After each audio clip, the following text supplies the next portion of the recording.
बिस्मिल्लाहिर्रहमानिर्रहीम। अस्सलामु अलैकुम वरहमतुल्लाह।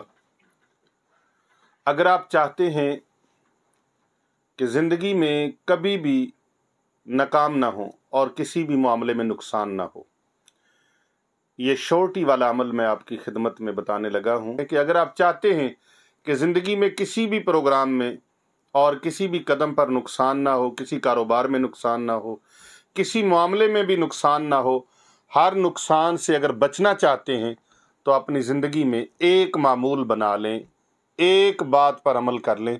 वो एक बात क्या है कि आपने फजर की नमाज बाजमात अदा करनी है, और अगर किसी शरई उज़र की वजह से बाजमात नमाज अदा ना कर सके तो नमाज को तर्क नहीं करना, आपने नमाज को पढ़ लेना है।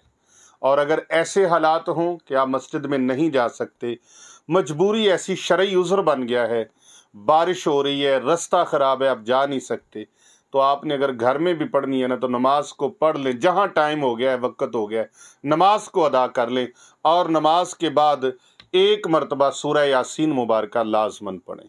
सूरह यासीन मुबारका अगर पढ़ ना सकें तो सुन लें, उसकी तिलावत को सुन लें। इंशाअल्लाह ताला ज़िंदगी में कभी नुकसान नहीं होगा, हर काम में कामयाबी और खैर व बरकत होगी।